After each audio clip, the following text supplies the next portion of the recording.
Welcome everyone to this edition of Vintage NASCAR Owners Junior Johnson. Robert Glenn Johnson Jr., better known as Junior Johnson, was born on June 28, 1931, and is a former NASCAR Cup Series driver, engineer, and team owner, whose team competed from 1953 through 1995. As a driver, he found success, winning dozens of NASCAR Cup Series races, before retiring in 1966. Over the next few decades, he would become one of the most successful team owners in NASCAR history. Several legendary drivers spent time driving for Johnson, such as Cale Yarborough, Bobby Allison, Darrell Waltrip, Niel Bonnett, Terry Labonte, Geoff Bodine, Sterling Marlin, Jimmy Spencer, and Bill Elliott, along with plenty of others. Back in the 1940s, Junior Johnson was a young, brash teenager who had been born into a family of moonshiners. Making a living running the illegal alcohol involved being able to outrun the police. This is where he first learned he could drive well, and honestly, how the whole sport of NASCAR was essentially formed. In 1953, Johnson made his NASCAR debut behind the wheel of a cell-phone number 75 Oldsmobile. At Darlington, in the Southern 500, he started 26th, and after an accident on lap 222 took him out of the race early, he finished 38th. He won his first pole the following season in 1954 at Memphis, Arkansas Speedway in the fall, driving a number 17 Cadillac for Paul Whitman. Johnson's first victory came in 1955, the first full season that he ever ran in the Cup Series. The win came at Hickory in the spring, driving a number 55 Oldsmobile for Carl Beckman and Jim Lowe, even making a one-off start for Henry Ford at Syracuse in the summer. Yes, that Henry Ford. In 36 starts that Johnson made out of a 45-race schedule, he scored 2 poles, 5 wins, 12 top 5s, and 18 top 10s, finishing 6th in final Cup Series point standings.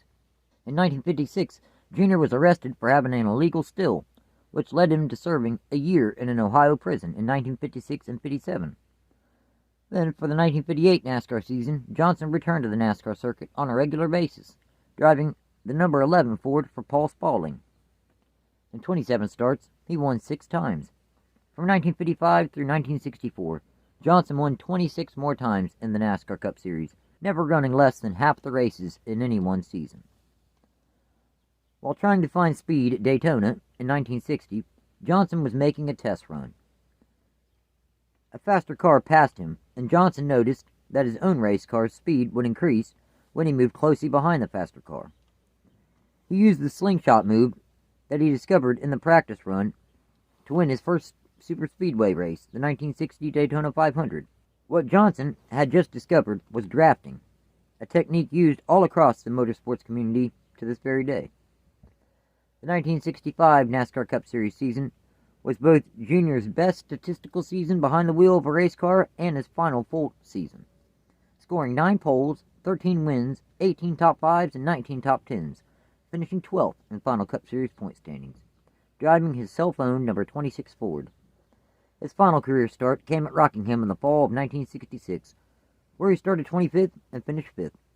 He also started fielding entries for other drivers as well in 1965. Several different drivers made some starts over the next couple of seasons for his team, such as Bobby Isaac, Curtis Turner, A.J. Foyt, Gordon Johncock, and Darrell Derringer. Darrell Derringer was the first driver that Johnson would settle on, making 16 starts in 1967. In the team's number 26 Ford, Herb Nabb served as the team's crew chief. And Nabb would end up serving as crew chief for the Johnson team, well, up through part of the 70s. They had a pretty strong season, running select races, sitting on the pole and winning the race at North Wilkesboro in the spring. Overall, in 16 starts, they scored 6 poles, 1 win, 8 top 5s, and 9 top 10s.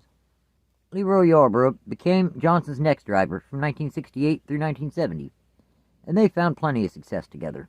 In 65 starts, he scored 7 poles, 10 wins, 36 top 5s, and 44 top 10s.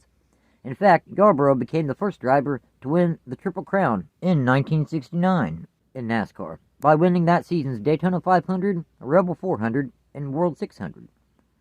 Due to the manufacturer withdrawal in 1970, Johnson scaled back his team's operations drastically, with Yarborough and Johnson only making 4 starts in 1971. He did not field another race car until 1974. In the meantime, he worked as head mechanic of Richard Howard's team. The movie Last American Hero, starring Jeff Bridges, came out in 1973, and it was based on Johnson's career as a driver and a moonshiner. During the summer of 1974, Johnson reopened his race team with the remnants of Alan Brooks' race team and Richard Howard's team, which was in the middle of a great season with Cale Yarborough. At the summer Daytona race, the team officially entered 2 race cars in the race. A number 52 Carling Chevrolet for Canadian racer Earl Ross. He won the fall Martinsville race as well as Rookie of the Year honors in 1974. Yarborough was behind the wheel of a number 11 Carling Chevrolet. Yarborough won the pole at Atlanta in the summer and 4 races, including the 1974 Southern 500. Now, from 1975 through 1980, Cale Yarborough took Johnson's number 11 Chevrolets and Oldsmobiles to 3 straight NASCAR Cup Series championships in 1976, 1977, and 1978, all in just 179 starts, winning 41 races, including the 1977 Daytona 500. The most important race in NASCAR history, the 1979 Daytona 500, came down to Yarborough and Donnie Allison battling hard on the last lap for the victory. So hard that they wrecked into each other. Yarborough then climbed out of his race car and proceeded to get into a fight right there on the side of the racetrack with the Allison brothers, Donnie and Bobby. After all the success, Yarborough was ready to cut back to running a part-time schedule. Therefore, he left Junior Johnson's race team at the conclusion of the 1980 season. Another driver who was finding success but had yet to win a championship at this point was Darrell Waltrip. As Yarborough's replacement in the number 11, Darrell Waltrip also found a ton of success driving for this team. Driving for them from 1981 through 1986, Waltrip also won 3 NASCAR Cup Series championships, along with 43 races himself, never finishing worse than 5th in final Cup Series point standings. For a time during the middle part of the 1980s, Johnson expanded his team to 2 entries. Niel Bonnett drove the number 12 Budweiser Chevrolet from 1984 through 1986. He did find success, though not nearly on the level as Waltrip, winning 3 races and having a best points finish of 4th in 1985. In 1986, Ronald Reagan gave Junior Johnson a presidential pardon for his 1956 moonshining conviction. This meant Johnson now had the right to vote again. Johnson decided to go back to a single-car operation starting in 1987, when Terry Labonte took over the number 11 Budweiser Chevrolet. He was the driver from 1987 through 1989, and also found success, winning 4 races, and ended up with the best points finish of 3rd in 1987. As the sport continued to grow and expand, Johnson decided to expand his team back to 2 entries. Geoff Bodine took over the reins of the number 11 Budweiser Ford from 1990 and 91. Together, they won 4 races and finished a solid 3rd in point standings in 1990. Sterling Marlin became the driver of Johnson's second team, the number 22 Maxwell House Coffee Ford, for 1991 and 92. Marlin did not win, though he was competitive, winning 7 poles and racking up 13 top 5 finishes, finishing in the top 10 in points both seasons. Bill Elliott took over the number 11 Budweiser Ford from 1992 through 94, and in 92, he led the point standings for the second half of the season till the final 2 races, losing the championship battle by just a few points to Alan Kulwicki, a driver that Johnson had asked on more than one occasion to drive for his team, though Kulwicki always refused. In 1994, Johnson won the final 3 NASCAR Cup Series races of his career as an owner, 1 from Elliott and 2 from Jimmy Spencer, driving a number 27 McDonald's Ford. Brett Bodine took over the number 11 Ford for 1995 and found very little success. At the conclusion of the 95 season, Johnson would sell his race team to his driver at the time, Brett Bodine. After closing his race team, Johnson was voted one of NASCAR's 50 greatest drivers in 1998, and one of their 75 greatest drivers in 2023. In 2010, he was inducted into the Nascar Hall of Fame. After a long, successful, adventurous life, we lost Junior Johnson on December 20th, 2019, at the age of 88. He had Alzheimer's disease at the time.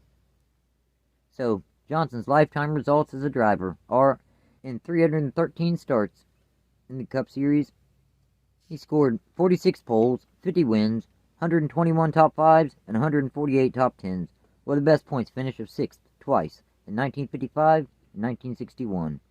As an owner, his team made 1,042 starts, scoring 115 poles, 132 wins, 435 top 5s, and 574 top 10s, winning 6 championships, 3 with Cale Yarborough in 1976, 77, and 78, then 3 with Darrell Waltrip in 1981, 82, and 85. Thanks for watching, everyone, and take care.